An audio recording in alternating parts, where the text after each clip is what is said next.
Did you sleep well, Mr. Connors? Did I sleep well? Would you like some coffee? Yes, please. I think I'll have a double.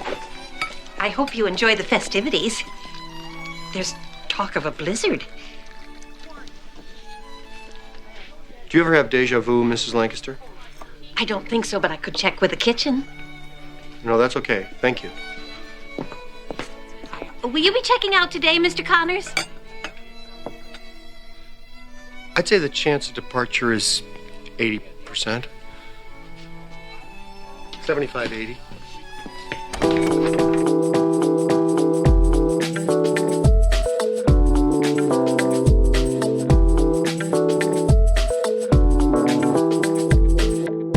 Oh, hello. Come on in and experience a new episode of Lucky Paper Radio. I'm your host, Andy, and I am here with nobody. That's right, I'm alone in the studio because this is part 2 of the conversation that Anthony and I had with Justin Parnell. We are reviewing all of the cubes that are going to be featured on coverage at CubeCon and talking about how to spike them. This is part 2, so if you haven't listened to part 1, you should go listen to it because it's the same thing as part 2, and also we explain more of what's going on, so you should go do that. But if you have already listened, buckle up for part 2. Take it away, Anthony. Should we get to the Creatureless Cube? We just talked about the cube that has the most creatures. 1 week ago. I think that this one probably does not have that many. I would say zero. 0. I would say 0. 0 creature cards in this cube, yeah. There's some creature cards hidden on the backs of other cards. Are there actually? Are there? There are. There's some of the Neon Dynasty. Oh, right. Dynasty you can't sagas. cast them. Yeah. You can get to them. Okay, those are you just can work creatures for with them. suspend. Listen, designer of Creatureless Cube, whose name is escaping me, you're cheating. You're not allowed to do that. They can do that whatever is they absolutely want. not They can cheating. do whatever that is they absolutely want. not cheating. I will defend that as not cheating to my grave. So the design goals for this cube, you guessed it, no creatures. There's no creatures in the entire cube. Now, I will say, There are. You're going to mostly kill people with creatures.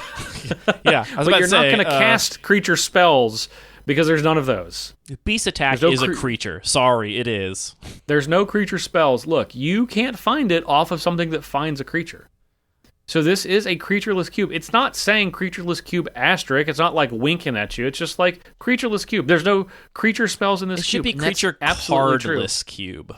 Oh yeah, rolls right off the tongue. Now, most of the time that you're going to be winning games in this cube, you're going to be killing with creatures. But as I'm sure you can imagine, even the ways that you're going to end the games in this cube are going to be at a lower rate than most cubes. You're just saying there's fewer win conditions per deck. There are fewer win conditions per draft. Certainly per deck, because there's a 400, and this is the thing, it's a 450 card cube, which is a little scary as a drafter, because you don't know the cards that are going to get left out, and you could just have a draft where there's straight up less win conditions than another draft.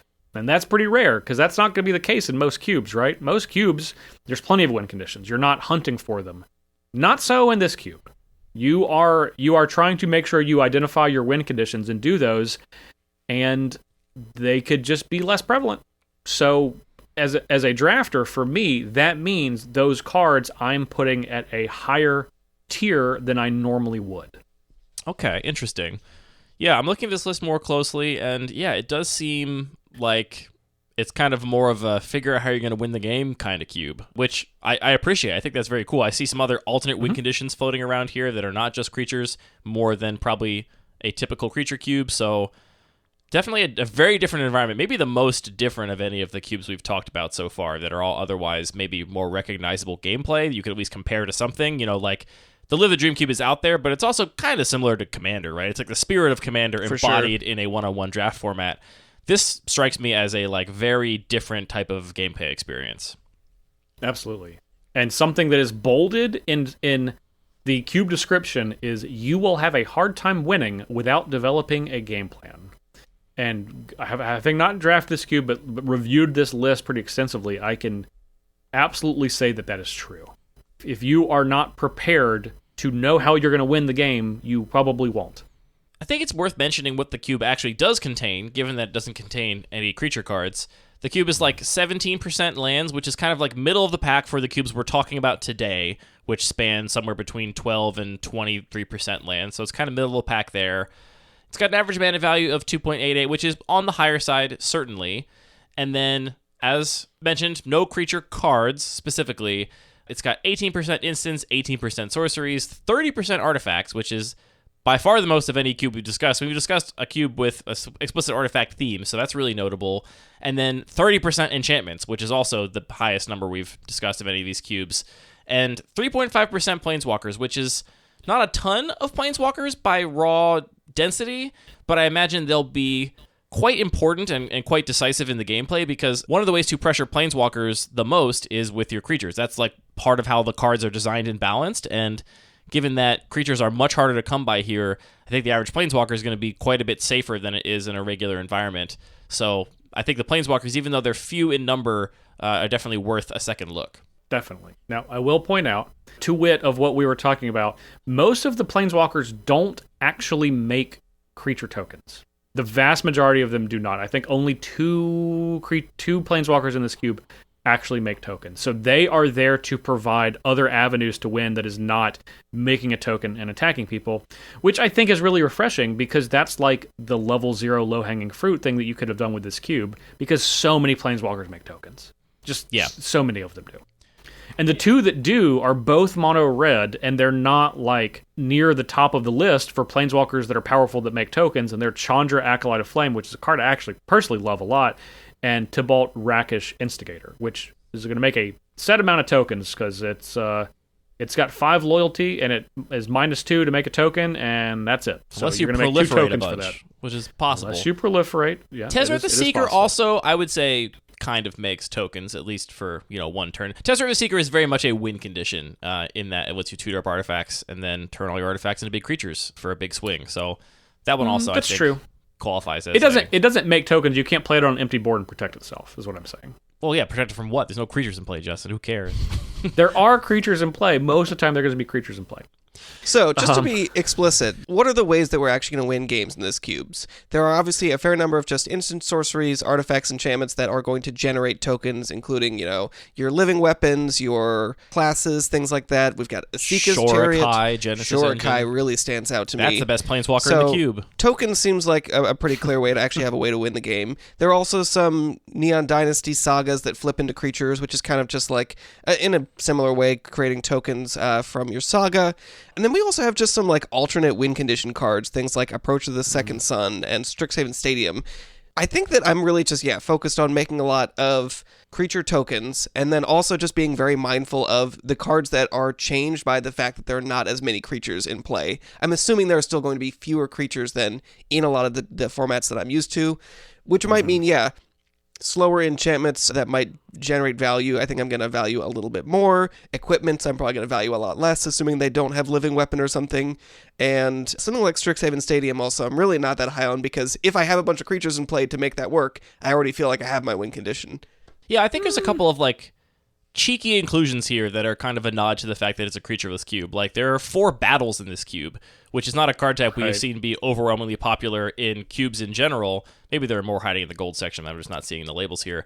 Battles, obviously, seem like they would, at face value, be much, much worse here, because they're going to be harder to flip, but that, I think, is going to be a big part of how this cube actually plays, is can you turn these cards that we've put an additional barrier to and actually make them good. And there is quite a bit of actual regular equipment, right? Like Embercleave is in this cube, and Grafted War Gear. Cards that you only want in a deck normally that have 14 or 16 creatures in it are just in the cube, where you're not going to have any creature cards in your whole deck.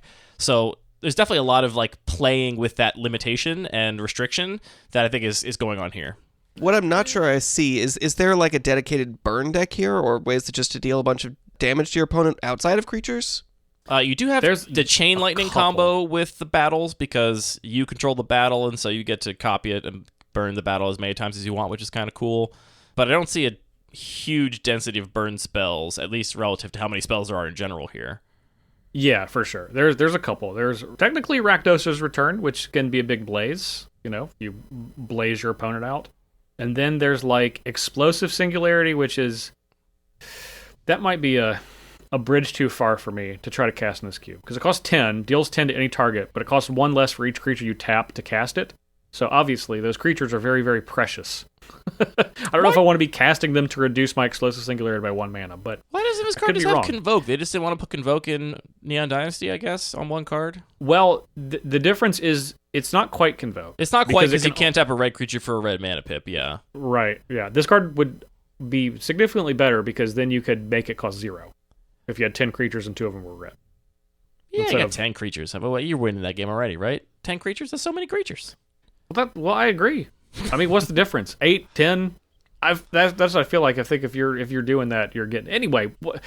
Fiery Confluence is probably the most realistic burn you for a lot. Yeah, spell, that stands out also just because the environment looks so heavy on There's artifacts a lot that of the modality artifacts, here yeah, is going to be super relevant.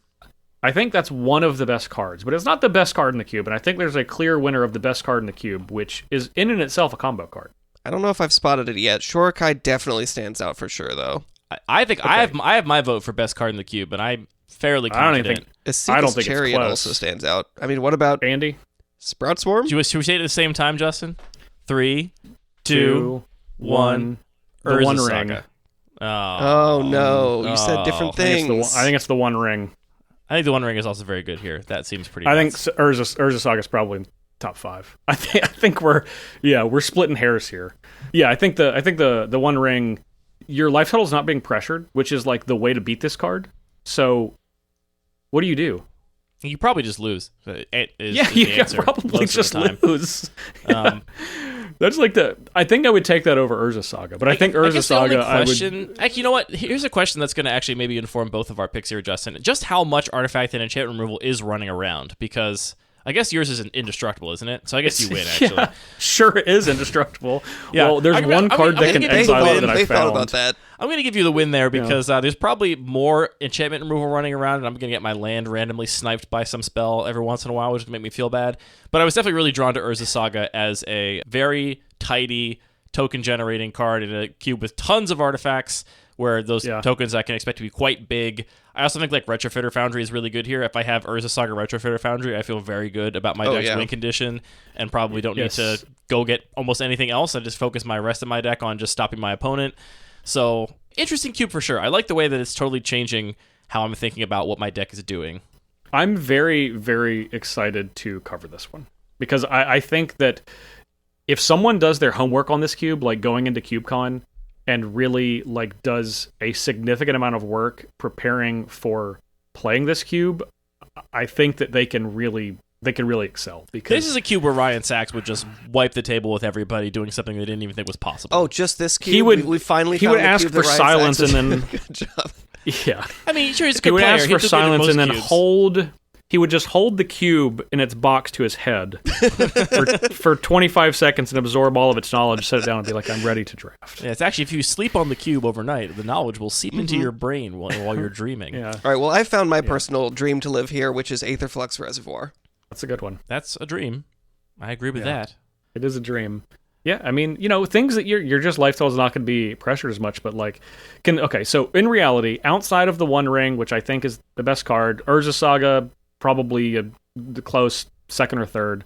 Things that are consistent token makers seem like the low level. I do think Shorikai is really good here. Outlaw's Merriment is another just like it definitely feels like the level 1 strategy of this is just going to make a bunch of tokens every turn, and that's really valuable. Yeah, even something like Skeletal Swarming. Just something that just makes tokens. Just makes tokens every turn. Like Bitter Blossom costs 2, Skeletal Swarming costs 3 more mana, but you know what? It's probably going to end the game all the same in a lot of ways. Song of the Totentans, make your rat creatures that can't block, but what are they going to block? There's no creatures. Who cares? They're just tokens for you. Yeah, I'm only here to attack you. Yeah. Not necessarily block. That's Herbrass Forge, that makes a big token with trample and haste every turn. Consistent token makers and removal is probably a very sound strategy for a winning record. Are you going to have the best deck at the draft every time? Not necessarily. Are you probably going to have one of the best decks? I would say almost always yes. Because it's going to be really difficult. Bitter Blossom's too good. Yeah, and that's that's one of the other cards I was talking about in the top 5 that I said that is definitely seems to be a power outlier along with those other cards that we've identified. But I do want to call out something I've noticed here that we haven't noticed any other cube we've talked about, which is that there is some land destruction, mass land destruction floating around here. There's like parallax tide and impending disaster. I don't know how that changes what I'm actually doing with my draft, but it's notable that maybe all your lands get blown up, and what do you do then? Fall of the Thran. There's a couple. Yeah, there's a couple things running around here to do that. Mm-hmm. I don't think it changes anything. Oh, Fable Mirror Breaker also seems kind of cracked here, and slash everywhere. That's probably also top 5. Also, honestly, I hadn't seen the Sam Black has that quote about how everybody puts Fable and Mirror Breaker in their cube because it's got synergy with artifacts and enchantments, but actually it doesn't matter at all. It's just one of the best cards in the cube. But I feel like I've seen that in a lot of the cubes we've talked about here, where it's like, yeah, I guess it fits here. It's not technically a creature, but also it's just really powerful. Our pack one pick one doesn't have any of the really powerful cards we've talked about, so I'm curious to see which direction y'all are going to head here. We've got Pithing Needle, Tezzeret the Seeker, Invoke Despair, Grafted War Gear, Soul Guide Lantern, Strixhaven Stadium, Hymn to Turok, Terra Sunder, Grinding Station, Impending Disaster, Goblin Bombardment, Prismatic Vista, Enlightened Tutor, Field of Ruin, not Field of Dead for people that have problems with their fields, which is I often do, and Steam Vents. Like we said, a couple of like cheeky inclusions here, like, Grafted War Gear and Goblin Bombardment in a cube without creature cards definitely feel like they are kind of playing with that cute restriction. What are you actually taking here? I'll start with you, Anthony. I have no idea. So yeah, I mean, there's some things I'm definitely not taking. I'm not going to start with Grafted War Gear. I'm not going to start with Goblin Bombardment or Impending Disaster. Field of Ruin does seem relevant with creature lands being one of the win conditions, I assume, as well as, things like Urza's Saga. Prismatic Vista is solid fixing. I think that's just like an easy first pick. Tezzeret is a planeswalker that doesn't make tokens, but it does tutor up if I have a token-making artifact. Tezzeret does seem pretty reasonable. Pithing Needle. Okay, you're just naming all the cards in the pack. I'm leaving you now. Justin, what are you taking? Okay, there's 2 cards. So one of the cards you said that you are not interested in is a card that is high on my list, but it's not my pick. Would be my second pick. Goblin Bombardment, I think, is the best payoff for if you have one of those consistent token makers outright. Have you considered the payoff of attacking your opponent? You could attack your opponent. Not in this pack, I can't. Fair. Okay, not fair. wrong.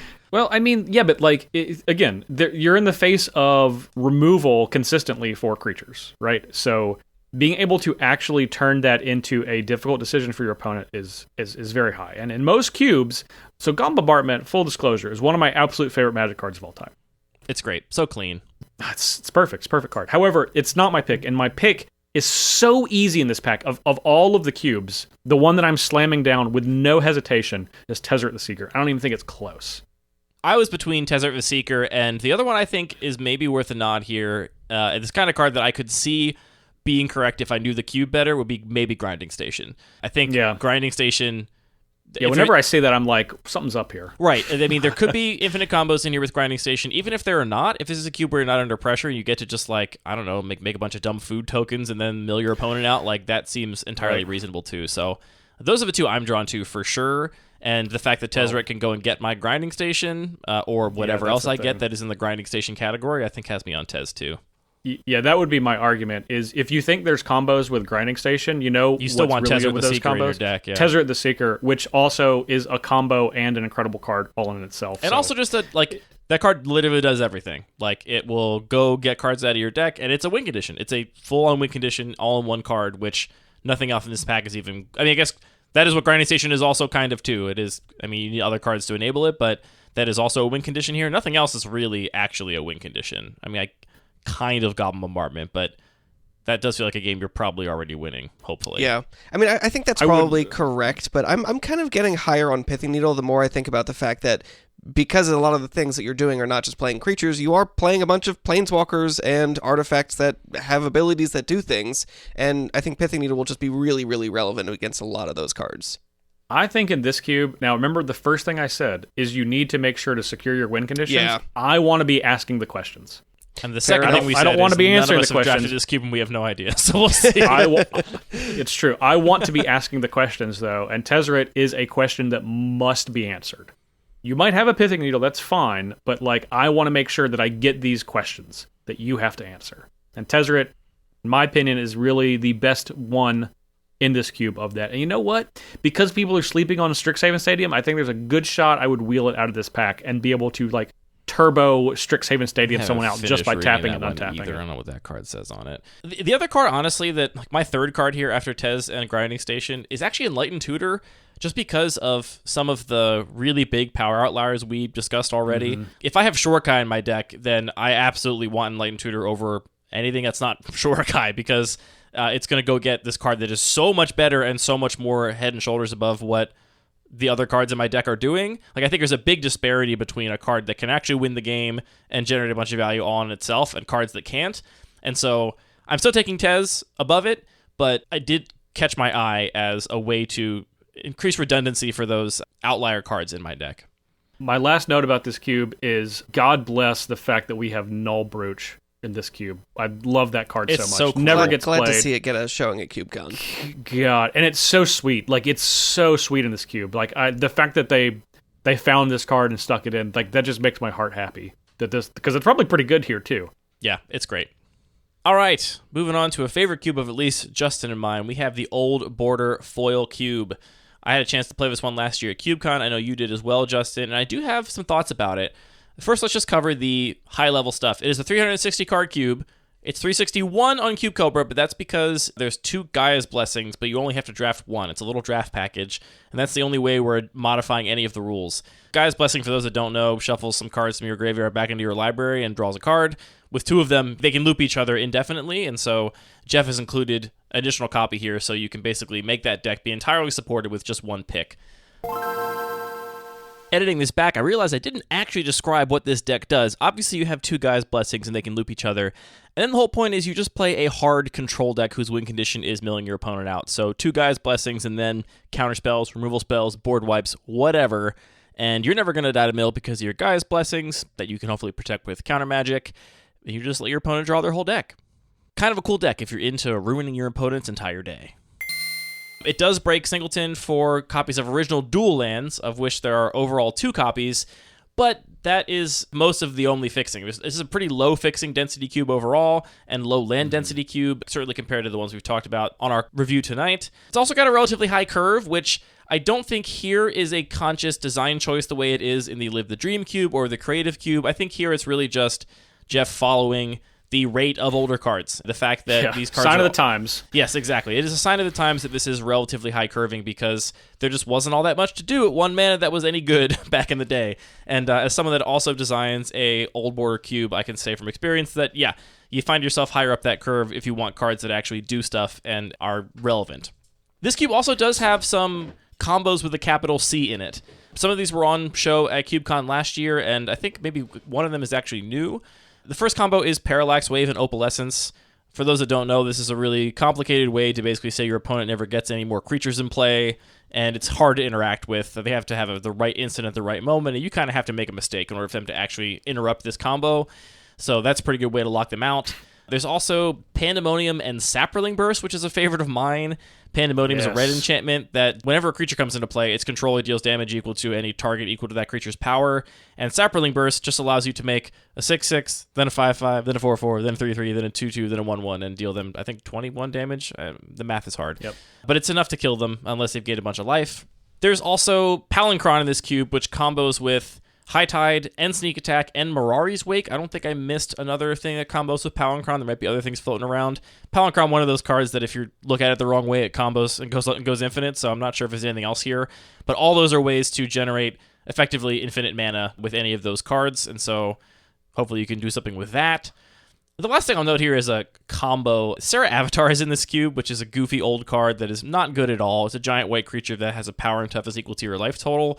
But Fling is also in the cube, and so maybe you just Serra Avatar Fling at your opponent, which... And Pandemonium, which you mentioned. And Pandemonium, so there you go. And Sneak Attack. There's a lot, there's a handful. You put some respect on Serra Avatar's name. That was the scariest card for the first 2 years of me playing Magic. When you are just starting out playing, it definitely is terrifying. You're like, wow, that card's a 20/20 sometimes. That's crazy. In addition to these, like, capital C combos, there are a lot of really strong, like, synergistic enablers. I think of these cards kind of as, like, one card combos almost, where they like define what your entire deck is doing and they have a really strong pull. These are cards like Upheaval, Living Death, Opposition, Replenish, which is the white Living Death, just returns all enchantments from your graveyard to play.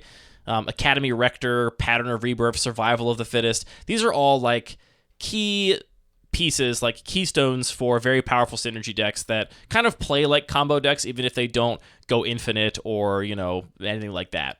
There's a Reanimator deck here. The Reanimator deck has most of the most powerful enablers, but the payoffs are old border creatures. So you get a Ray of Dawnbringer, or you get a Scion of Darkness, which, if you do it appropriately early and your opponent has no answer, it will still win the game, but it is nowhere near as like slamming the door shut as an Archon of Cruelty or some other modern Reanimator threat.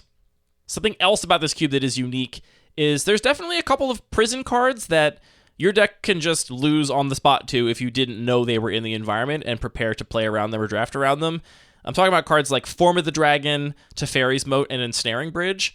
All of these cards basically say you can't attack me without flying creatures, and Form of the Dragon also kills your flyers turn over turn. And so if you don't have enchantment removal or artifact removal in Ensnaring Bridge's case, and you don't have flying creatures, you just lose. And I saw this happen last year. I did this to people last year with Form of the Dragon. I had like a red-blue control deck one of the times I drafted this cube, and I played Form of the Dragon, and people would look at their deck and think about it for a couple seconds and then just concede, even if they were way ahead on board, because they just can't beat Form of the Dragon. So that's something to be aware of. Those kind of prison cards are a factor of this environment. There's a lot of sledgehammers that are artifacts and enchantments in this cube. Yes, Like which is like true. a lot. Which is very true of old school Magic. I mean, we just listed all those combo cards and all those big synergistic payoffs and stuff. Those are largely artifacts and enchantments, so your disenchants are more live here than they might be in a cube of more modern design sensibilities, where the cards all kind of do more, and everything is now just strapped to a creature ETB instead of being on an artifact or enchantment. Naturalizes in this cube. I think that is not only a reasonable main deck card, but an actively good main deck card. No, I'm main decking that here, and that's what happens in my own old border cube too. Disenchants are very main deckable. You side it out, not side it in. You side it out if you don't see anything it's worth hitting, but you start with it in most of the time. Yeah, there's a lot of bangers in this cube. You covered a lot of ground there. I did my notes. So I think his cube has changed a little bit since last year at CubeCon, but if I'm sitting down to draft this cube and I am trying to win, which I almost always am if I'm sitting down to draft, I'm going to try and do one of the following.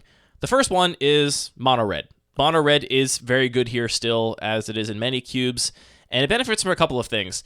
First, there is a low density of fixing in this cube, and it's also relatively slow. I mean, again, just by the old border retro rate on cards, there's not going to be any like lightning fast starts for a deck, and so the fact that it's hard for a 2 or 3 color deck to keep up in terms of just getting the right colors of mana on the right turns of the game, and also your opponents are not going to be coming out of the gate very quickly. You can really capitalize on that with a mono red deck that can just play untap mountains and immediately start attacking your opponent.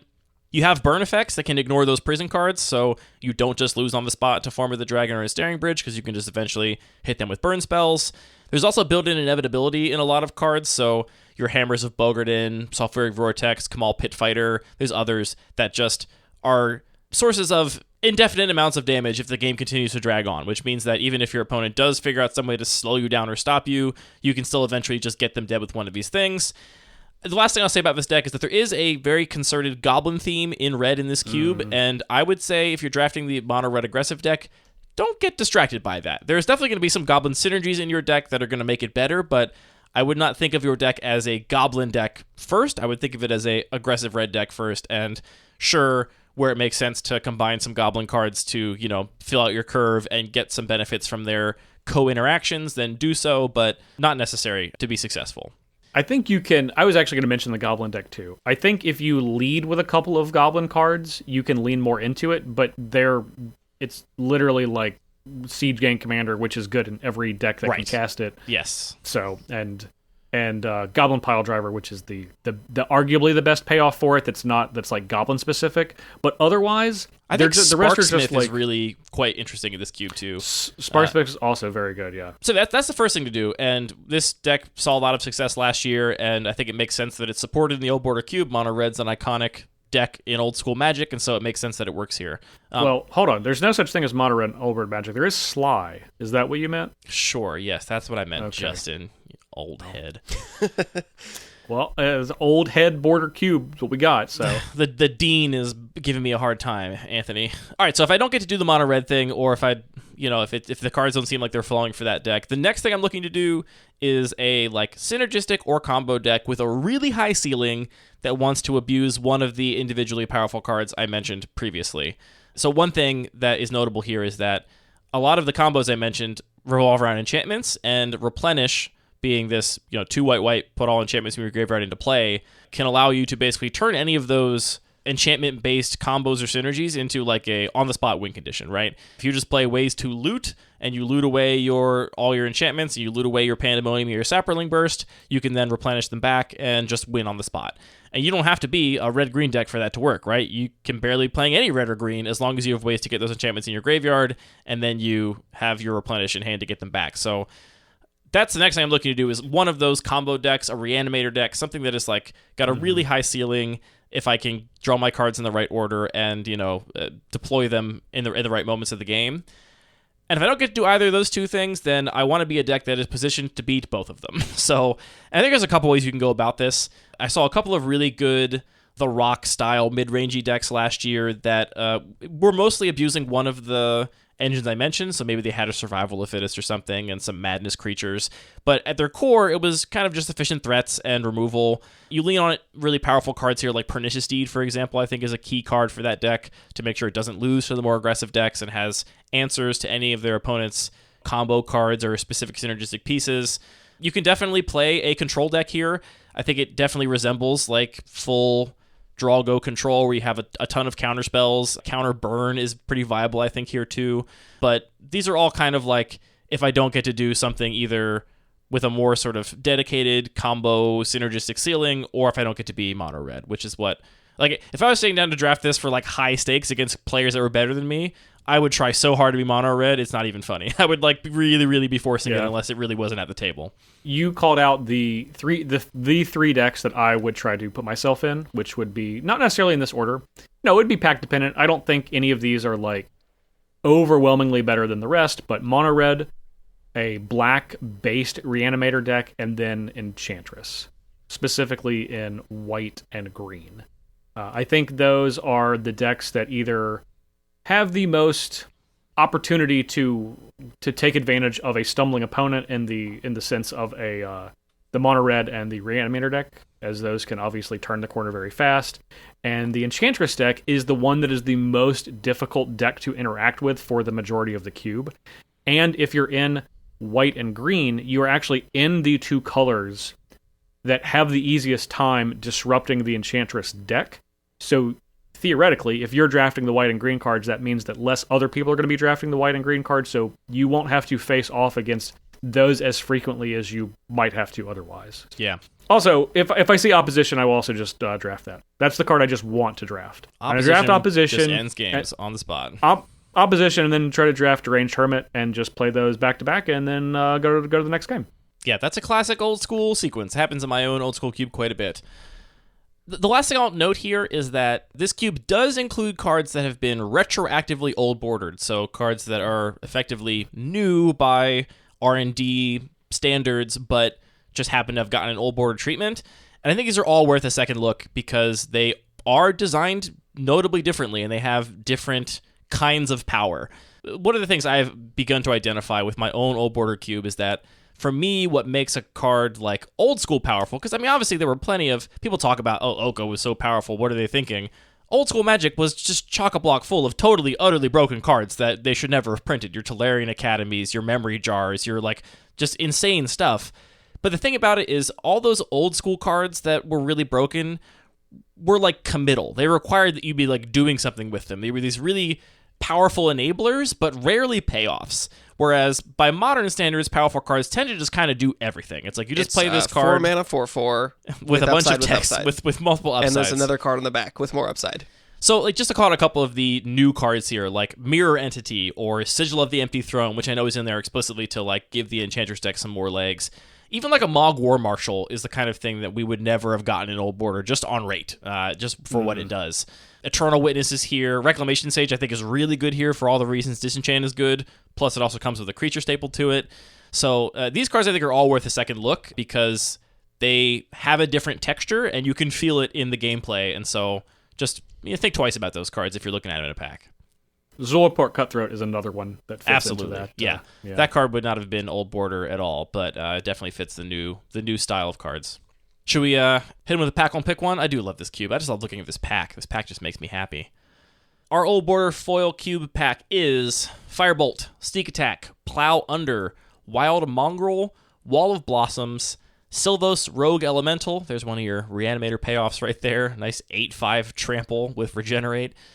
Dread Return, Funeral Pyre, Exalted Angel, Counterspell, Sarah Avatar, Mutilate, Daze, Triskelion, and Spirit Monger. Anthony, you've talked the least about this cube, so I'm going to make you go first and say what you're taking out of this pack. So the card that obviously just stands out the most to me is Sneak Attack. I don't really understand what the payoffs for Sneak Attack, though, are in this context in terms of creatures you want to be sneaking in. Sarah Avatar, it's right in this pack. Yeah. Yeah, I mean, I thought about that.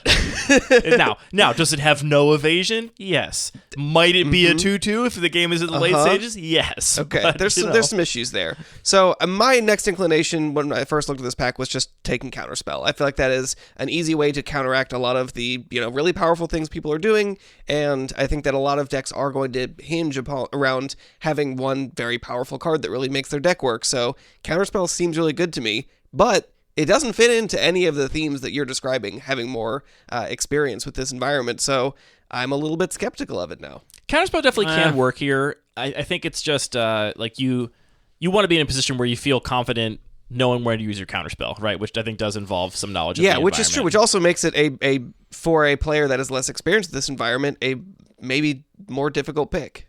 For me, again, I think if the stakes were high, I'm just taking Firebolt. Sure. I'm not joking about how hard I'm forcing mono red if the stakes are high, because I do think the deck is that good. And if I take Firebolt, the person I'm passing to has no option to be mono red. They can't even start to be thinking that. And hopefully I'll get to cut it from the next couple packs. And hopefully I'm not getting cut too hard. It's also, worst case scenario, you fall back on it being a decent removal spell. If I wasn't playing for the absolute highest stakes and just trying to win at all costs, I think probably the best card in this pack is actually Exalted Angel, which is this morph, 4/5 creature with effectively lifelink. It's not actually lifelink.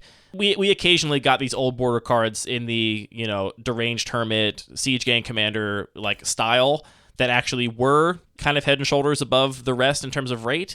And Exalted Angel very much fits that definition for me.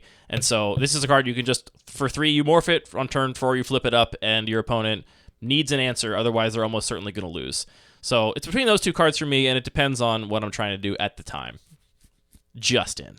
I really love this pack because I think I could make a case for one card of every color. Obviously, we'll start with the most powerful card, Sarah Avatar, always a 2020 you cast it. Huge. No, so you guys have talked about 3 of the cards. So and really, I think I would change my answer of the day. So whatever I say today, I'm not going to hold me to it. If you show me this pack in 2 or 3 weeks at CubeCon, I'll probably say a different card. But sure, Firebolt definitely I think is. It seems hokey because you're just I kind of just want to go into mono red, so I want to take the aggressive red card. But Firebolt is it's still powerful enough for a lot of higher power, not vintage power level, but reasonable power level cubes today. It's great in the Bun Magic cube, and that cube plays so much faster than this cube that it's one of the best. I have it in my legacy in this pack. Yeah.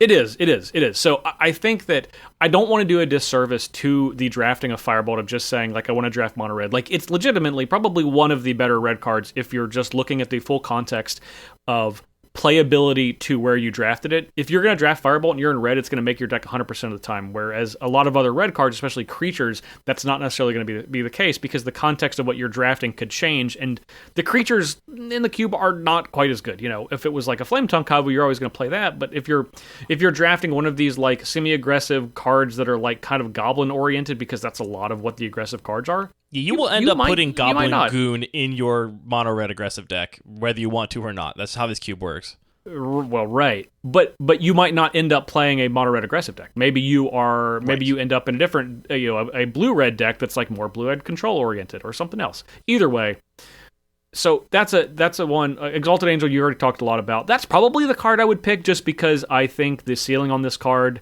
is very, very high because it is difficult to kill. It's basically impossible to kill with damage. Just like it was back in the day, 5 toughness, that's might as well be 1,000 as far as red is concerned. And it shuts the door on one of the best decks if they can't kill it in one turn cycle. Because as people, if you do not know this, Morph does not use the stack. So if you activate the Morph ability, it simply turns face up. It doesn't go on the stack. You don't have an opportunity to respond to it. They don't get to bolt it. So it's a 4/5 surprise. So that's probably the pick, but I think the other cards, and Counterspell, I also think that's probably would be in contention as well. But I think Dread Return is also really powerful because it lets you kind of go into some cross synergy type of decks, because obviously very good in token decks, and it's a solid reanimating card that is hard to disrupt. Like, it's not an animate dead that can get busted down. It's just going to bring something back altogether. And then Plow Under is a card that I'm always wanting to take, but it's the card that has the highest fail rate of the cards that I'm considering, so I wouldn't take it. But I do want to shout out that I think contextually it's possible to draft Plow Under first out of this pack, and if you get some Elves or a Rofalos, that becomes the card you should have taken all along, because it also has arguably the highest ceiling. You could simply just win the game on turn 3 if you're on the play and then cast this on your opponent's 2 lands.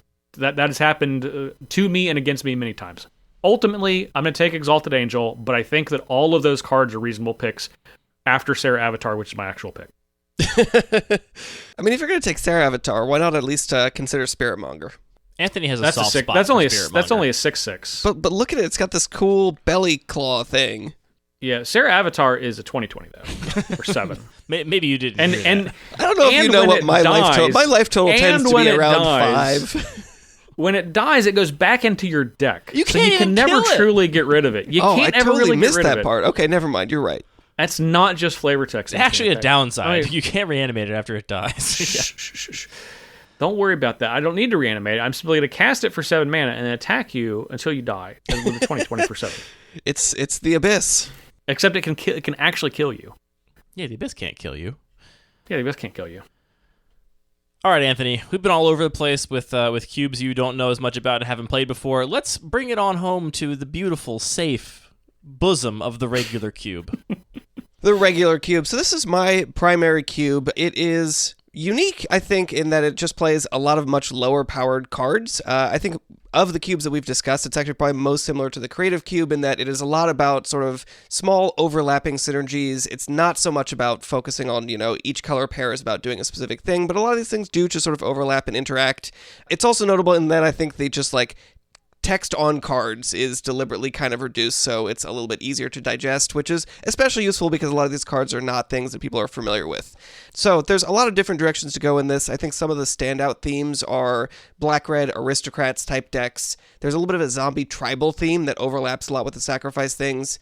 Red-white, heroic, and generally just speaking, aggressive, and things that reward you for targeting and pumping up your own creatures is pretty effective. Green-red, aggro. It is aggro. Pretty aggro. And we've also seen pretty reasonably blue-white control kind of decks that don't quite look like control in a lot of higher powered formats. Well, not draw go control, but more like tap out control. Sure. Those have performed pretty well in some recent decks, so it is a pretty fast format despite being a little bit lower powered. You do definitely need to have pretty early plays, have some interaction, especially when your opponent's doing something a little bit more synergistic and you need to be able to disrupt it. We were both surprised to find out that the regular cube is the 5th lowest curving cube across all 50 at CubeCon, which I never would have guessed. But Magic Cube was kind of crazy. But Magic Cube was 3rd, which I would have guessed. That's about where I expected to land.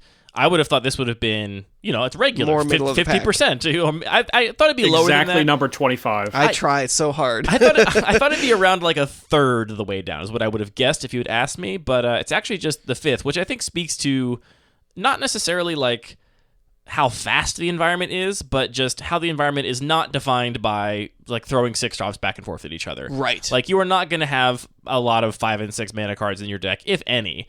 Yeah, I mean, how many 6 mana cards are in the cube at all? It's just Earl of Squirrel, right? Earl of Squirrel and Honored Hydra, and that's a 4 mana card. Sure, okay, and Bolus's Citadel.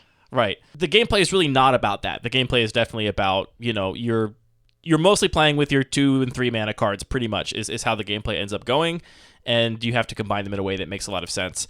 I think in broad strokes, if you don't know this cube, the comparison Anthony often makes is to like a Masters level retail limited set, which is definitely true if you played Time Spiral Remastered or something like Modern Horizons Draft. I think that this kind of feels similar to that. One of the important things to note is that your approach to green is notably different than what a lot of other people might do with the same set of restrictions, which is to say you don't have a ramp deck here. You don't really have ramp cards. There are cards that incidentally can ramp you, but they're there because they also interact with other kinds of themes. And instead, green's primary identity is being quite aggressive. Some of the best green cards are things like Saddle Rhymestag, things like Sylvan Advocate, that are just really efficient creatures that are going to get your opponent dead quickly.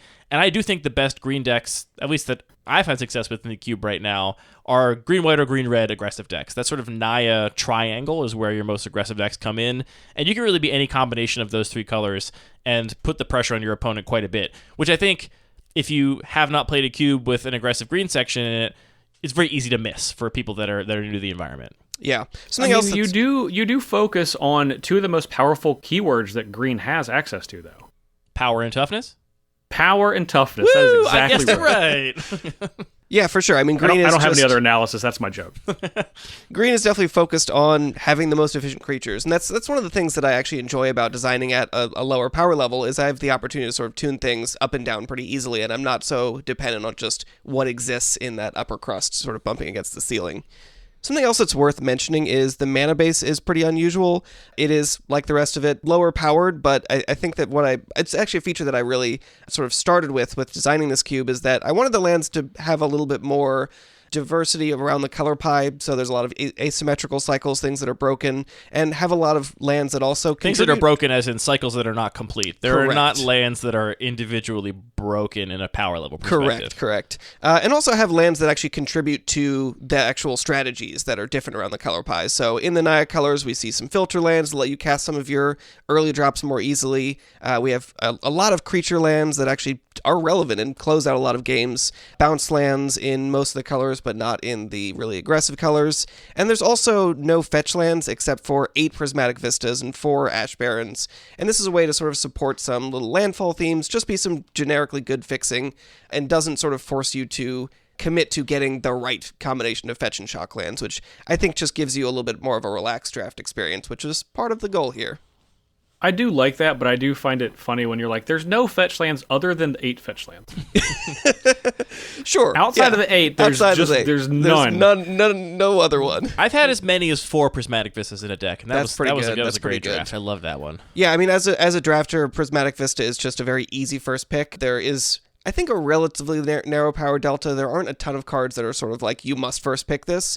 So I will fairly often first pick a Prismatic Vista. If I'm fortunate enough to open one. Statistically likely, comparatively to any other card in the cube. That's true. So, can I talk about a card that I don't know what the best card in the cube is, which is one of the features of the cube, right? There's not really a singular best card, which I think is great. There have been some, and they've been cut. Anthony currently thinks it's Legolas, for what it's worth. I actually think so too. That was I'm so sorry. I didn't mean to take away. I didn't think I was taking the steam out of your comment. I'm so sorry. No, it's. I think that would be my guess for the card that I would unequivocally draft. Pack one, pick one over everything else. It doesn't necessarily mean it's the best card, but I think it's the easiest to leverage compared to its power level. I think you could just mess people up with this card. I completely agree. Absolutely, just bully people. I was pressured a little bit into adding it, but it does. It's me, your local neighborhood bully. A little bit of a power outlier, but it also is just like so in line with so many of the mechanical themes that I think it was worth adding. Yeah. I'm a little bit scared that people are going to get frustrated by it, get bullied by it at CubeCon. But yeah, just be aware it's there. Don't pass it, and if you see it, try and kill it. I mean, it also just can be really difficult to interact with. I've been on the other side of it a couple times already, and it just being a 1/4 with reach as a baseline, that if you don't kill it that turn is threatening to get bigger and kill a bunch of your creatures and generate a bunch of value for your opponent is really scary. Who knew Legolas was this caked up? You basically got one shot because so many of your, you have a handful of bird spells that do like 4 damage. Yeah. And then it's gone. Once you target it one time, it's like, I'm on 5 now, buddy. So you better do I a hope you team can up to kill splash this white guy. for Oblivion Ring in your game too. 5 is a very yeah. big number in this cube. 5 is an astronomical number. I'm actually scrolling through, and there's not many creatures with 5 toughness. Nope. Are there any creatures with 5 toughness? Earl of Squirrel, or is that 6? No, that was only a 4. 4-4. It's a 4/4. That's I don't think there are. I think this is another great thing to call out is that creature power and toughness matters so much here, and it really feels so relevant when your opponent has a 2/3. Suddenly, all of your creatures cannot profitably attack anymore. Yeah. And you at CubeCon will not have the experience of getting mad about Corpse Knight because they don't let you run the incorrect Corpse Knight that is a 2/3. And every single time Corpse Knight resolves, I'm like, if that was a 2/2, I would be able to deal with it just fine, but it's a 2/3 and my whole game is ruined. I have confirmed there's no creatures with more than 4 toughness. Perfect. So Legolas might as well be Honored Indomitable Hydra. Ancients. Okay, you got me. I actually was looking outside of green. Sure. Yes, Honored Hydra. Honored Hydra, And that's... I did find the actual X5 and its Newscraft mob, though that's not an X5 for long. Well, you can kill that with 4 damage every time. Yes, you can. That is true. So, I love a Newscraft mob. Yeah, Legolas, that card seems like that is going to absolutely raffle stomp some people. I think here's my argument for bullying Anthony into it, is that I agree, I think it's one of the most powerful cards in the cube, but importantly, I think this signals to people that your green is different, and if you pick this early, you will end up drafting the kind of thing you always want people to do in green that sometimes they refuse to do. And this will get them to do it. This makes all of those combat tricks and protection spells like really high picks. And it's a lot louder and more obvious than Saddled Rhymestag, which I think is not too far behind it in terms of the best green cards, but it's not a card that people look at and say, oh, I better draft an aggressive green deck. Yeah, for sure. The other thing I do want to call out, we did a whole episode about this cube last year where we talked about drafting strategy for it, and most of that episode still holds up. Maybe not specific cards, but really all the archetypes we talked about are definitely still supported here. A couple of changes. We've talked about Legolas and a couple other cards like that. There is currently this like blue-green kind of curiosity style enchantment aura kind of deck that I think definitely has legs. We haven't quite figured out how to crack it in our local playgroup yet. At least nobody has really gone off with it. But I think a card like Ivy has a really high ceiling here and is worth building around. If I were drafting this cube today, I would take Ivy, pack one, pick one if I had the chance, and try and make that deck work. Because I think there's a very good chance that it's actually great if you do it right. Yeah, I think it's very cool because you already have Feather as a... So Feather's actually gone. Wow. Wow. Everything you once knew Feather is no longer true. But I think Feather is everything gone, that Feather but Ivy is signals here. Still there. You just made Feather into a blue-green creature instead. Exactly, yeah. Feather's back. Oh, okay. Got a new Great. stylist. Yeah. I mean, I think that the Feather gameplay was powerful. Again, we're not talking about design, but talking about from a drafting perspective. So I would imagine that the Ivy gameplay also incredibly powerful because that deck with Feather was very, very successful. So if you're talking about good signpost to pack one, pick one, Ivy is definitely one. Also, that card is infuriating to play against. Absolutely despise playing against Ivy. So very good to draft it. Yeah, it's interesting. The reason that Feather was cut was just because it was too easy. Just the baseline of 3/4 for 3 with flying was just huge.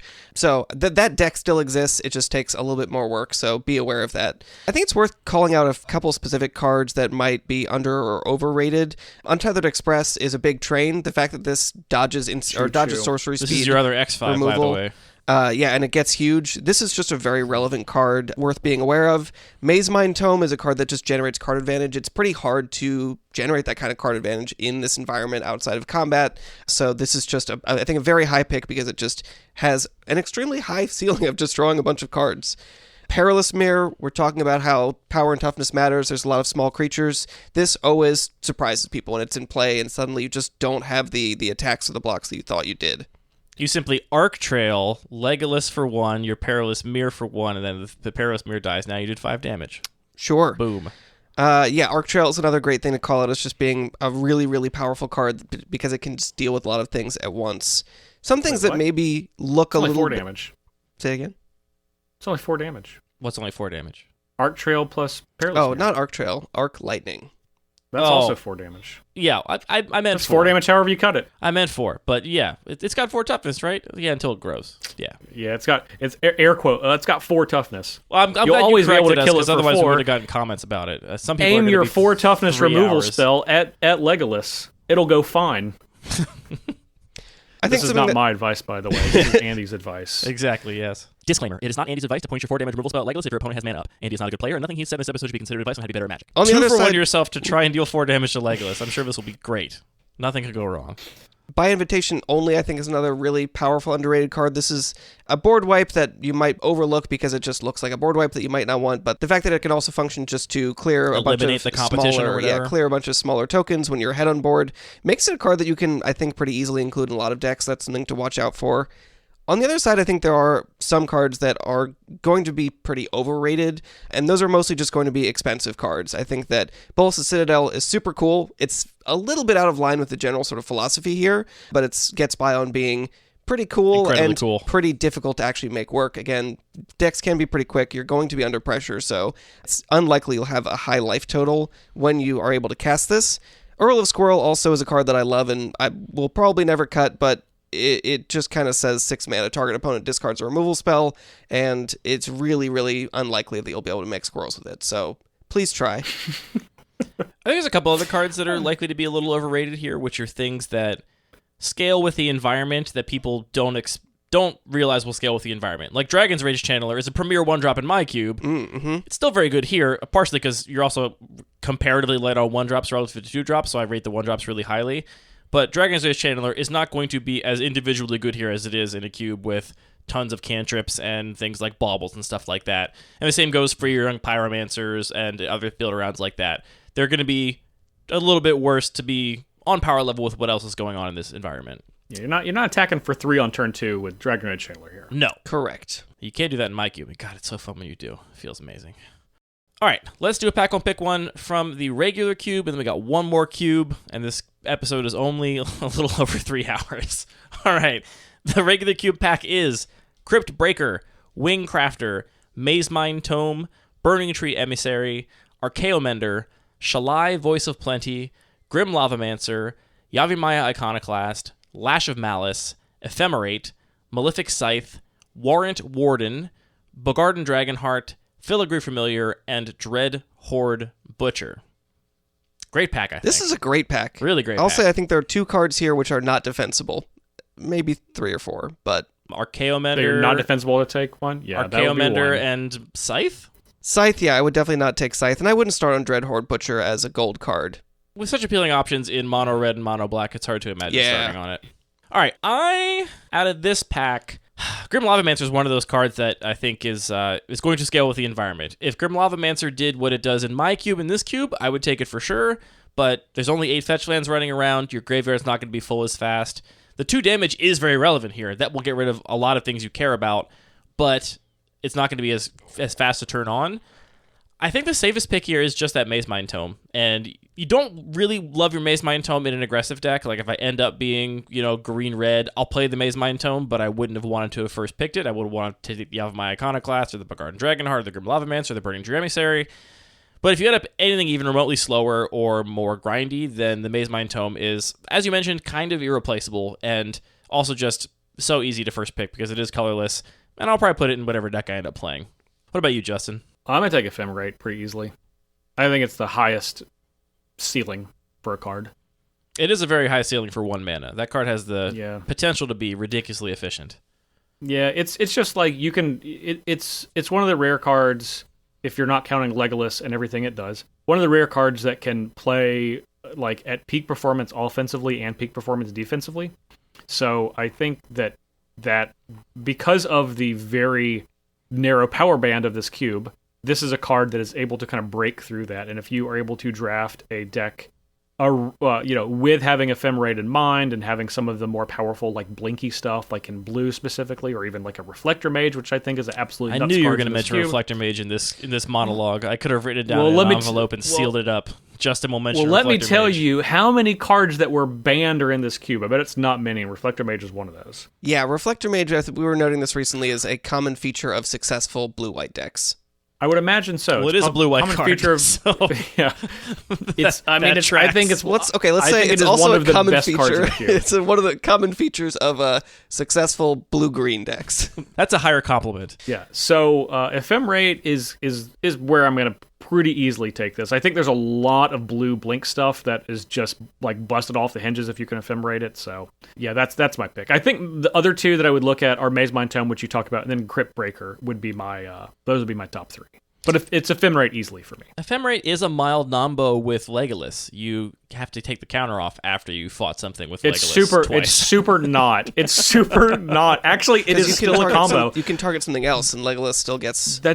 That's the crazy thing, is it's still a combo. Yeah. Because you bring it back, and then you target it next time. It's a nombo because you kill 2 creatures for 1 white mana. Yeah, but terrible. But you might have to take a counter off your Legolas, and then he's susceptible oh to my 4 god! I didn't even think about that. Counter.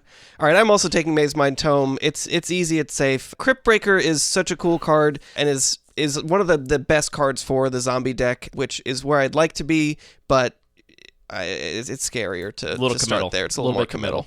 I do want to also call out Warrant Warden. This is something that is a card that might go overlooked because people don't want to read a sideways card, but it is just a 5-mana 4/4 flyer, which is very, very relevant here if you're in those colors. I say medium relevant. I say relevant. I would sooner take Shalai than Warden. Yes. For sure. Damn, y'all are not even, if you're in those colors and you're just not even talking about Ephemerate. I'm taking Ephemerate. Y'all can take Maze Mind Tome. You might have to recurring Nightmare us with Ephemerate in this cube. Yeah, I think so. I have not seen it go. I haven't seen it cast much, to be honest. I think it's fine. I think, honestly, one thing it suffers from is that... Well, you only see it cast half the time. I mean, Rebound does cast the spell, Justin. I don't want to get too pedantic about it, but I think one thing Ephemerate suffers from, I say this is evaluation suffering, not an actual power level suffering, is that there are a lot of decks that want spells that target their own creatures that actually don't work with Ephemerate, because a lot of the heroic stuff doesn't actually do what you want it to do with Ephemerate. Legolas is an exception where it actually does do what you want it to do.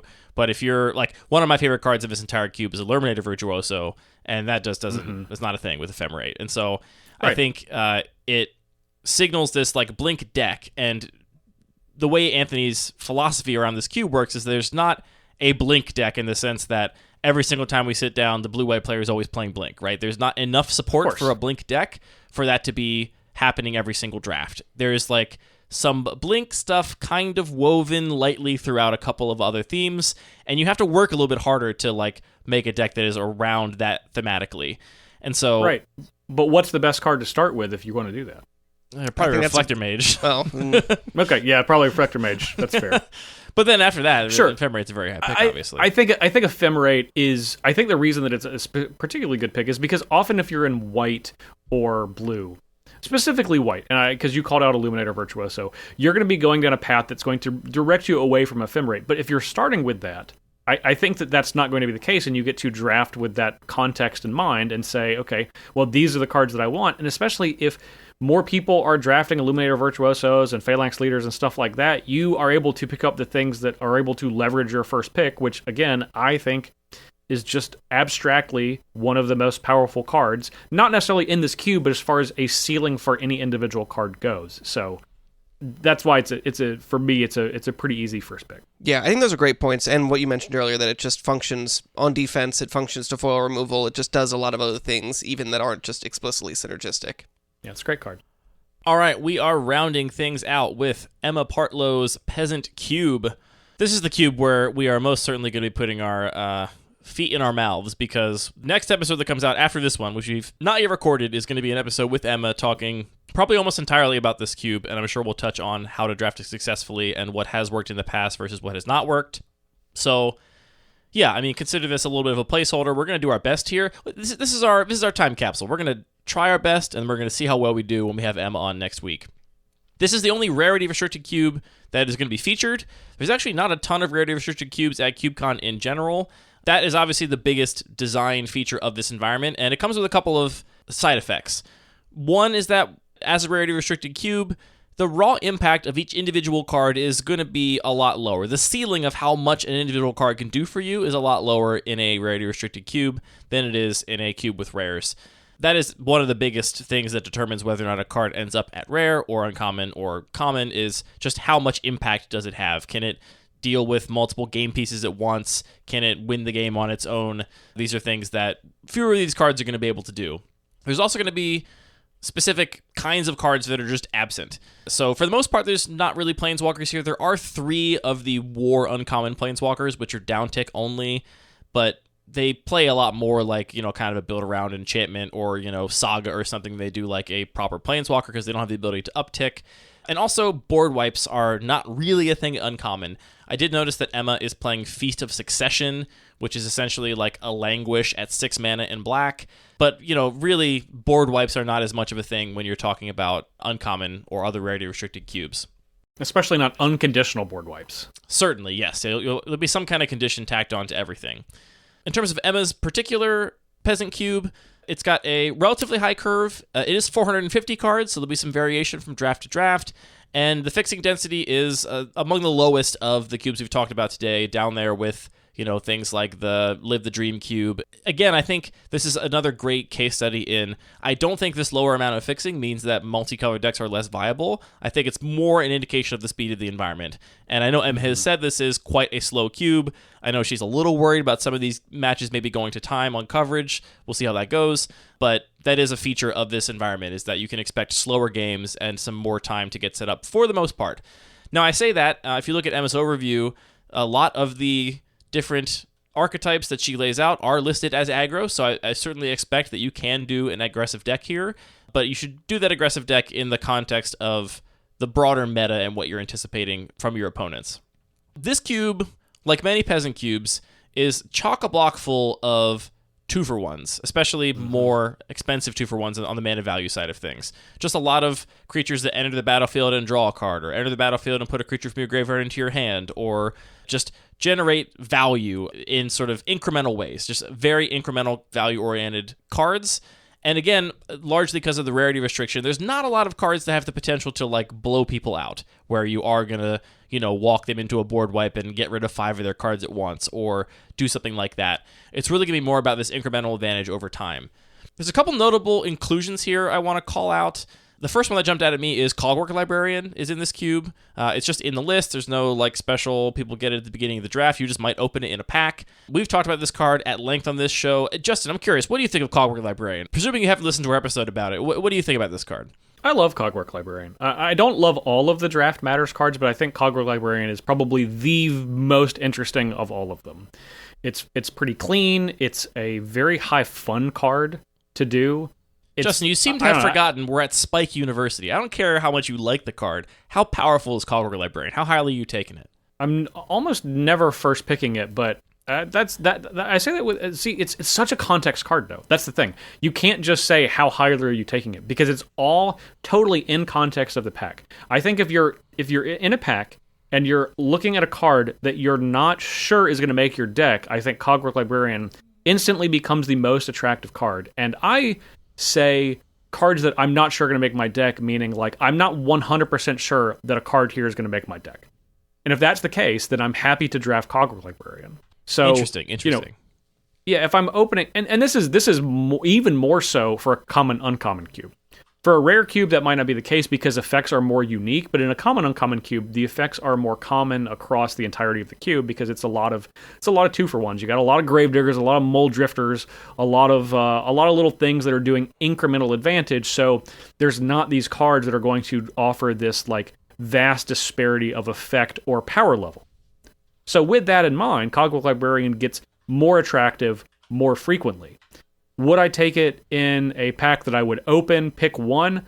Probably not, because there's generally going to be a card that I'm more sure is going to make my deck, but like, if you're getting to the middle of the pack, then it starts to become a lot more attractive, especially not in pack 3. Gotcha. So that's a notable inclusion. Other cards that kind of stand out to me here, Maze of Ith, technically an uncommon, does not play like a modern uncommon at all. I'm frankly unsure of the raw power level of this card here, but suffice it to say, it has a very warping effect on the gameplay. Just constantly blanking your opponent's biggest creature at a cost of giving up a mana, like you're playing a land that doesn't produce mana, which is a real cost, but it can be a real nightmare to deal with, and it's generally very hard to interact with Maze of Ith. You just kind of have to deal with it and power through.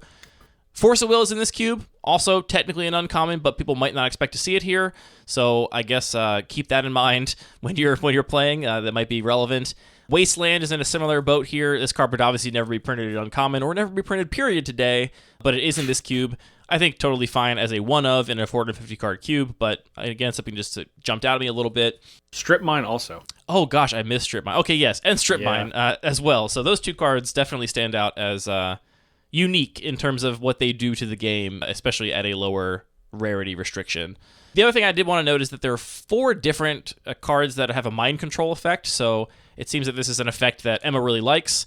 So a great example of just an incremental advantage card, right? Like most mind control effects are effectively a 2-for-1. You removed their creature and you got a new creature yourself. So that's a thing to note that's very popular in the blue section over here. Relatively popular. 4 is quite a few even for a 450 card cube, I would say. I also noticed some cards that have been recently downshifted that surprised me. Things like Gonti, Lord of Luxury, which seem like they maybe push a little bit against that sort of expectation of the incremental advantage that we were just talking about. That's still just it is still just a 2-for-1, but one. That card just does a lot. It's a annoying 2-for-1, but a 2-for-1 nonetheless.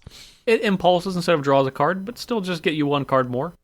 So, how I approach drafting a cube like this, I think the most important question to figure out is how likely are you going to be able to be to draft a successful aggro deck? And this is a factor of a lot of variables. 1, how supported is aggro in the cube? I would say aggro is medium supported. It's regularly supported in this cube. I've played some rarity restricted cubes that lean really hard on being super aggressive because they're trying explicitly to counteract the often ideal play patterns of a rarity restricted cube of just playing as many Maul Drifters and Gravediggers as you can. And this one is not leaning that hard into it. It seems to me like a thing that will come together sometimes. I would expect there's probably some tables where there's not anybody that's really super aggressive based on the density of 1-drops I'm looking at here and the overall size of this cube. So the question is, how aggressive can you be? And for me, if I am not super confident I can be aggressive and really capitalize on the slowness of the environment, then I'm drafting the most 2-for-1s. We're going to have a lot of them, and I'm going to have more than you, and that's my whole plan drafting a cube like this. So I really want to start on a card that ideally has a ceiling of even more than 2-for-1. Like a card that really jumped out at me as a card I'd be thrilled to first pick if I had a chance in this cube is Tatyova Benthic Druid, the 5-mana 3/3 that draws a card and gains life every time you play a land. That's a card that, left unchecked, will generate amounts of card advantage that you don't often see at Uncommon and are not present on many other cards in this cube. So cards like that are what I'm looking to pick early if I am not super confident I can be aggro, because I'm expecting to be in these sort of long, grindy, mid-rangey mirrors, and I just want to have more stuff and more power than my opponents have. I really would have to open on specific cards to want to draft an aggressive deck.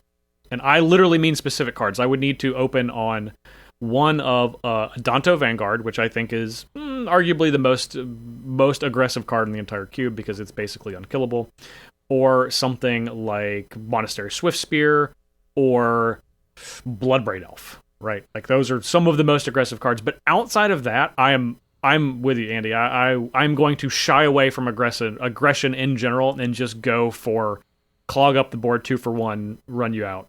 Because it's so much easier to do that, and your fail rate for drafting an aggressive deck is, I would say, significantly higher for sure. than everything's drafting kind of got to go right. deck. Because if your opponents are playing all of these like value generating ETB creatures and there's a lot of like incremental advantage, that's just a lot of stuff for your aggro deck to slog through, and so there's a lot that can go wrong if you sit down to try and draft an aggro deck.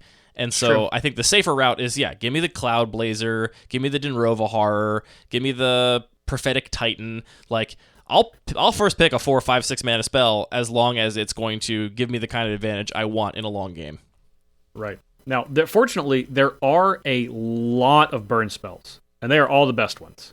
There is no burn spell left unturned in this cube, and it's all of the heavy hitters we have seen throughout Magic. There's not many burn spells that are really, really good that aren't a common or uncommon anyway.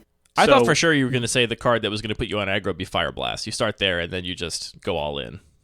I was more talking about like creatures, because like burn spells, they're not a dime a dozen, but they're all very good. Like Fire Blast is exceptional. I absolutely love that card. But like, man, there's so many good burn spells. But you need to have, you can't just burn someone out, right? Like, you need to be able to have that established board presence to get in that chip damage early. Yeah. And then finish people off with You're an aggressive deck damage. with burn spells. You are not a burn deck. Right, yeah. You can't quite get there as a burn deck because the burn spells are so good, works against you as that type of deck because people are going to want to draft those. You want to draft them because they can hit your opponent's face. Everyone else wants to draft them because they kill the creatures and fit into their 2-for-1 plan. Now, a Fire Blast would probably be in that realm of highly aggressive, this is going to push me in. But I was mainly looking at creatures because that's going to be like your establishing identity for your deck for the most part. Sure. Yeah. But honestly, God, I it's think just so difficult to do that when you just have a lot of opportunities to have a much easier and almost as good mid-range deck. Right. Yeah, honestly, the card that might get me most into being aggressive in this queue would be a card like Shrine of Burning Rage, which at least does its thing irreplaceably, right? Like, that is a card that if you do get to play it on turn 2 and then just carry out your normal game plan, you get to do a thing that is kind of unfair for what people expect out of a rarity restricted cube like this. You know, your one card gets to do 8 damage or whatever. That's just not typical. But I agree. I would have to be kind of like coerced a little bit into trying to be aggressive here. And similarly, we haven't even mentioned like control, but control is the like macro strategy that suffers most under rarity restrictions, largely because we're missing board wipes, and that is a big way that control gets advantage. It like allows you to do your game plan for a little bit because it knows it has this big sort of turn the corner moment, and that turn the corner moment is a thing that's so much harder to do when cards are individually at the impact level of uncommons instead of rares. And so your control deck in this cube is probably just going to be a really big mid-range deck, right? That has some ways to deal with early threats. And if you're being a really big mid-range deck, that's where you want all of those big 2-for-1s or more that we've been talking about. One thing that I would specifically avoid if I was drafting this cube, which is normally something that is often very powerful in common uncommon cubes, but I would actually kind of go out of my way to avoid drafting Reanimator. Because a lot of the traditional ways that Reanimation deck functions aren't specifically supported in this cube. Most of the time, you have to work relatively hard to get your creatures into the graveyard to reanimate them.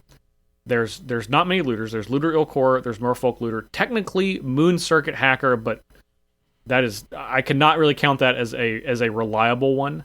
You only have one creature that puts itself into the graveyard, which is the big flying turtle thing. What is this called? Colossal Sky Turtle. Colossal Sky Turtle. Which is not even like a lot of animating a 6/5 Ward 2 flyer. That's right. Like, you're not closing the game out with that, right? Probably not. But there's a lot of things that can go wrong with that. There's a lot of options that exist in Magic now, especially after Lord of the Rings with the 1-mana cyclers. Then you have like Waker of Waves. Those cards are not present. So you have to work hard to get the creatures into the graveyard. If you can, you have all the hits. You have Animate Dead, you have Exhume, you have Dance of the Dead. But it's just tough. And because you have to work so hard, you have to fight against these 2-for-1s all the way. I think it's, I don't know, something I would not want to try to do, even though traditionally in these type of cubes that strategy can be powerful.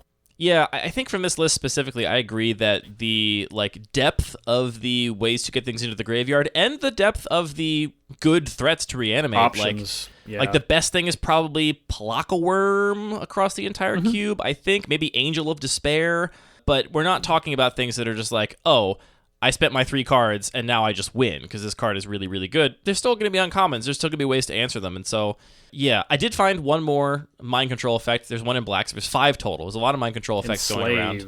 There's also one more notable card here. Demonic Tutor is in the list. Again, technically an uncommon. Would be one of the most powerful cards in even a like powered cube, and it's still present here. This is a great example of a card that scales with the environment. I would still first pick it almost out of almost any pack, I think, but it's not going to be broken. You know, sometimes you go and get a basic land with it, and that's what makes Demonic Tutor great. All right, let's close with our last pack one, pick one of the semester here at Spike University. From Emma Partlow's Peasant Cube, we have Reckless Impulse, Evolution Sage, Untethered Express, Mana Tithe, Chain Lightning, Fatal Push, Ash Barrens, Journey to Nowhere, Mind Control, Boros Charm, Issereth the Awakener, which I guess must have been downshifted recently, Cogwork Librarian, Ravenous Chupacabra, Wilderness Reclamation, and Mutagenic Growth. Justin, I want to start with you. I'm between 2 cards exclusively here. A card that I love, which is Untethered Express, I'm sure many people that have ever played with this card love it, unless you've only been attacked by it. But it's not going to be my pick because of all of the reasons we just spent 15 minutes talking about. I think that the removal in this cube is just so good, and this is not like the regular cube where the removal is, I would say, handpicked to suit the environment. This is like pushed to the max, common uncommon. So there are a decent number of ways, instant speed when this is a creature, to just get this gone. There's not a shortage of ways of those, and they're all some of the most powerful cards. So they're going to be played at a higher clip than worse removal spells. So because of that, I'm just going to take Ravenous Cube Cobra, which is the most boring pick in the entire world, but I do think it's the card that's going to lead me to the success in the deck that I want to draft in this cube the most often. But I think it's just so boring. Like, I hate that I have to pick that, but I do think that if I was sitting down at CubeCon and I opened this pack, that would be my pick. You're sticking to your guns, and I respect it. That is up there for me, too. I think for me, the two cards that stand out based on the rubric I described are Ravenous Chupacabra and Mind Control in terms of just cards I knew you were going to say Mind Control. That are strong 2-for-1s. But Parnell, I'm 100% Windmill Slamming Clockwork Librarian here, and it's not even close. No way. You could get anything, even a solid 2-for-1. Look. Here's my. I think pack one, pick one. Clockwork Librarian, the 2-for-1 in the draft. I think Clockwork You Librarian. start your 2-for-1s early. So true. I love that we're ending on this because it's gonna give some liveliness to the end of the 3.5 hour episode where we're all exhausted. I think Clockwork Librarian is at its best by far pack one, pick one. Because you don't yet know what you're drafting. I mean, you could take Ravenous Chupacabra. Absolutely, I know what I'm drafting. not. I'm drafting Mind Control. Are you saying under like abstractly, it's the best at pack one, pick one? Yes, 100%. Get out of here. I cannot agree with that. Okay, well, logic. so look, here's the deal. It's obviously like if you get it later, then you're happy to get it later too. But I'm saying that it is. Yeah, I'm much happier to get it later. Well, that's true. That's true of literally any card, though. That's like obviously you want any card later. You always want a good card later in the pack. No, I actually don't think that is true. What do you actually mean? talked about. Listen, okay, so in the regular cube, we just talked about a pack with Ephemerate, and I laid out my reasons for Ephemerate, and you said in most times that I draft this is not the path that I want to go down because I feel like in that cube it's better. Pack one, or when you're drafting it early, so you can draft around it. Most of the times when you're drafting Clockwork Librarian with your first pick, you are passing up the more powerful card for equity to potentially draft at best an equally power level card later, but you're not going to get that assurance. Can you form your deck a little more carefully? Potentially, but pack one, pick one. Like, in a pack where the cards are very similar in power level, like, I think it's defensible, but I can't... A Windmill Slam, and of course just saying, like, abstractly, I would always do this Clockwork Librarian if I'm going to draft it, pack one, pick one. That's... I cannot agree with that. I just can't agree with it. You're giving up the opportunity to draft what could potentially be your most powerful card in a lot of senses. Or at least the card that's most likely to make your deck. Go ahead. No, it's fine. I like this. I would take Strip Mine over it if it were in the pack. I would probably take like exactly Tatyova over it. Otherwise, Soul Herder? No, I think Soul Herder dies too much in this cube. Oh, that's a good think point. It's just That's a a lady good point. ride There's for a lot of removal. No, I mean, here's the thing.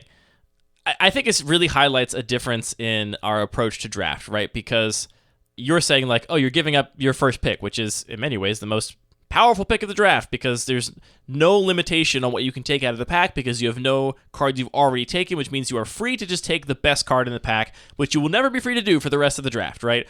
Come pack one, pick two, you've already got a Ravenous Chupacabra. Now you have to make your second pick with the knowledge that it has to at least play nicely with Ravenous Chupacabra. You're somewhat limited, and that carries on forth for the rest of the draft. I think the equity you get of... What? You disagree with that? Yeah, I disagree with that. That was me defending you. Why do you disagree with that? No, I'm saying that I don't like pack one, pick two. There's nothing that I have to take that has to keep Ravenous Chupacabra in mind. What am I taking a solid colored card of another color? So what? It's a small consideration. I'm just saying, as the draft goes on, the more and more cards you accrue, the more that it affects your pick. The pack one, pick one, you are literally unfettered. Like there's nothing stopping you. I'll let you finish since you let me finish. There's nothing stopping you from taking the most powerful card. In this case, the most powerful thing you can do in this pack, I think, unequivocally, is put a pick on layaway. Put a new pack one, pick one on layaway when you know what your deck is doing and you know what you need.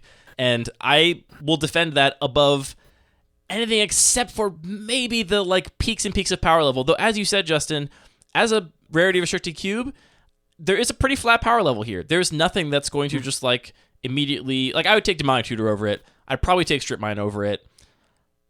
Would you take cards restricted in Vintage over it? Sure. Yes, I'll take those over it. Anything else, I would much rather just have another pick later on. And I think to say that you're maybe going to get paid back on it, it's pack one, pick one. You are for sure going to have a pack later in this draft where you're going to wish you had a Cogwork Librarian. There is going to be no fewer than 10 packs later in this draft where you're going to want to have a Cogwork Librarian.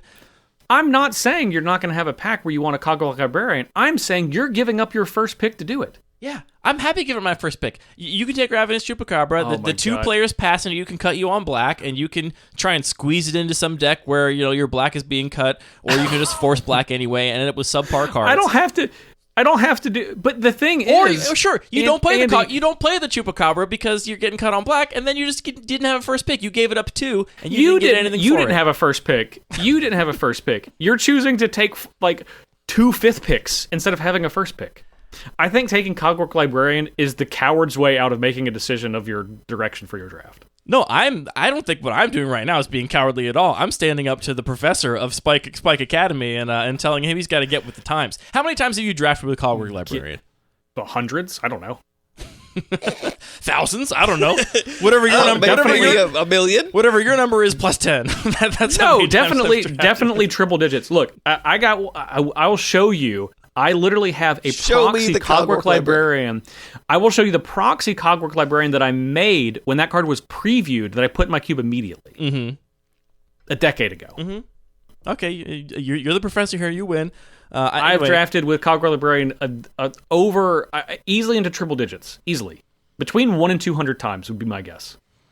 Well, I'm taking the Cogwork Librarian here, easy windmill slam, and it's beating out Ravenous Chupacabra and Mind Control for me, which are my second 2 picks. Anthony, what are you taking? So I looked really hard at Wilderness Reclamation and determined that the only thing you can do with it is play Jade Mage and make some extra Saprolings. So I'm gonna take Mind Control. Now, are you not taking Cogwork Librarian because you heard how viciously I was bullied by Justin Parnell, and you would actually take Cogwork Librarian if not for the bullying that you knew would come your way? I have first picked which some Andy is Cogwork bullying librarians. you in. Andy's bullying you into Parnell, backing him up on Cogwork Librarian. I'm just asking questions. I think that I would take Cogwork Librarian over, let's call it 50 to 60% of cards. Oh, which puts it pretty unlikely that I'm going to first pick it. I would first. I think that is super reasonable. I'm with you. I am with you, Anthony. So if that means if we have a pack that is just like not a great pack and no card here is in the top. Yeah, like pick 5. Like pick 5, pick 6. Well, I'll take Cogwork Librarian. Like I said, if a card is not 100% to make my deck, that's when I'm like, Cogwork Librarian, that's the pick. Well, you're never getting it if you're in a pod with me that late because I'm taking it earlier and I'm maximizing Of course, it. Never putting it back in the pack. Of course I will, ever. Andy, because you're going to take it, you're going to use it, and then I'll draft it right after you. No, because I'm sitting next to another one of me, and we're just going to pass it back and forth the whole draft. Back and forth forever. No one else ever gets it. You're not even doing anything at that point. All right, add it to the list. I can't believe we this. got the design impact of Triomes. We got how good it is to cast Brainstorm with 0 shuffle effects, and we got how good is Cogwork Librarian Pack 1 Pick 1. The things that we got another. I mean, we can do another. We can. I don't want to tangent, but I think the concept. Oh no, we're there. Okay, I think the concept of the terminology of using big game and small game is outrageously confusing to most people. Okay, we actually can't go there. It's actually too late. That's a whole episode. I was with Anthony and that we could go there. We were already on a tangent, but that is so much to unpack. We got to have you back again, Justin, at some point in the future to discuss your take on big and small games and whether or not it is a useful terminology for cube designers. You just got me so fired up that I felt like I had to unload the rest of the clip. I can't believe you're so low on Cogwork Librarian. Only when there's nothing. So low. I'm not willing to first pick it over everything but Stripmon and Demonic Tutor. You said you would only take it You're so if there was low. literally nothing in the pack for you. It's right above That is not what I said. It's right above hate drafting for you. I have a recording of this. So in case I need to defend myself in court of law. Recordings, okay, buddy? We've all got recordings here. Man, did I tell you about the Cogwork Librarian I got with 4 cards left in the pack? And then the last 2 cards in a pack were like, I know I'm not getting either one of these back. And I got both of them back. Yeah. It was so good. Yeah, Cogwork Librarian good even when you're at the literal last 3 picks of a pack. It's still great. Not usually. It's it was just so that one good, time. Anthony. It's so good, Anthony. You could have sacrificed your first pick to get those last two. To your get first two pick that you were 13th picks. Sad about taking. You were disappointed and bummed you had to take your first pick. You don't have to take Ravenous Chupacabra. You don't have to be sad. You can just take. I do have to take Justin, Ravenous Chupacabra because that's how. Here's the thing, Andy. You're going to be taking bad Ravenous Chupacabra and bad Mind Control with that Cogwork Librarian. No, you know why? No, I'm going to be taking Skin Render and Control Magic, the two better versions of that card later on. When I have the choice, I can get them both. What you mean with a first pick? With my two first picks, I get in pack 2 when I know what colors I'm drafting. Outrageous. This is. I'm glad this is where we ended because I'm too fired up. I'm too fired up to use reason. I can't go to bed now. I was so excited about going to bed, and now I'm all riled up. All right. Well, this has been a really long episode of Lucky Paper Radio. Thank you so much, Justin, for giving us so much time, and I can't wait to be in the booth with you again at CubeCon. Looking forward to it so excited. desperately. For all of you that are still listening, if you're still listening to the show at this point, then you got to watch the coverage at CubeCon. It's been almost 4 hours of listening to this podcast. You got to listen to us in the booth, talking about us drafting these cubes and watching those games. It's going to be a really good time. Are you two going to be in the booth together, or are you going to get more of this dynamic? We're going to be in the booth together once. We are not a coverage team, but we are going to be in the booth together once. Justin can only handle one time. Yeah, he's got a much more responsible partner for the rest of the weekend, but yeah, we'll be in the booth once. Wait, can we say when we'll be in the booth together, Justin? Is that okay with you? Yeah, we can. Yeah, we'll be tweeting all that. So yeah, you go ahead. Yeah, you and I are going to be covering the team draft of the Bun Magic Cube on Thursday night, which is the Wisconsin versus England grudge match. So we have Emma Partlow, Dom Harvey, and Pleasant Kenobi representing England, and we have J-Bro and Sam Black and Caleb Durward representing Wisconsin going head-to-head in a team draft. Somehow the English team has more experience drafting the Bun Magic Cube. Yeah, somehow, because Dom has drafted it exactly once, and nobody on the Wisconsin team has. So there you go. It's going to be a lot of fun, and maybe we'll finish this argument there. We'll see. It'll be a fun time for everybody involved. But now we got to go to bed. Thanks again, Justin. You're the greatest. Anything you want to plug here at the end of the show? Your stream, your YouTube channel, just CubeCon in general? The only thing I'm focusing on is just CubeCon, October 19th through 22nd. Please tune in. Can people still get light tickets at this point? They can get light tickets. Okay. They can get light tickets. You'll be able to get light tickets. You can just walk in and get a light ticket, and that essentially is going to let you gain access to CubeCon. You can come hang out with everyone. You can also do pickup drafts, so you can just walk up to the admin table. We'll do matchmaking, so you could just come and cube draft without having to focus on doing all of the tricky things of wrangling 8 people together. You can be one of those people and just get put in a draft. Yeah, the light won't ticket be in the main event. Right, exactly. So the one thing you can't do is draft the featured cube. So if you want to show up and draft, the regular cube or something, that won't be possible with the light ticket. But there's going to be so many people there with so many other cubes that are not in the main event. So there'll be tons of cube drafts firing all weekend for sure. Yeah, but I really encourage everyone to watch. If you, God, I feel like I'm going to guilt you by saying this. But if you care about the success of this format from a visibility standpoint, if you want to see more of this type of content being made, and we are putting a lot of resources into running CubeCon, and I put a lot of personal effort into this coverage plan and making sure that this is as awesome as it is, I need your support, and the only thing you need to do is watch. Even if you're not watching, just turn Twitch on. Mm-hmm. Just watch the VOD, do something. That really helps us be able to do this for future years. It is so critical for us to get that just eyeball support more than anything else. I think a lot of people might be disappointed and have a disappointment of missing out if they can't make it to CubeCon, and I think that the feeling that they should have is like, this is happening. Everybody has an opportunity to contribute to the momentum, and if you do that, there will just be even more Cube events and more live Cube coverage, more Cube videos, and more Cube. Yeah, so good for the community to just tune in and check it out. And also, it'll be fun for you because we're going to be busting our butts in there to make the coverage great, and we know the cubes are great. So, tune in. It's going to be great. All right, that's it. We're done. We're going to bed. All of our music is produced by DJ James Nasty. All the magic cards are produced by Wizards of the Coast. This show is produced by Anthony, Justin, and I, thinking really hard about magic cards. I've been speaking into microphones about it. It's always a pleasure, Justin. Thanks, guys. I love being on the show. You're welcome back anytime. Come on back and talk about big and small games. Putting it on the schedule right now as soon as we shut this mic off. Yep. Pick a date. We're always here in my basement. Always here.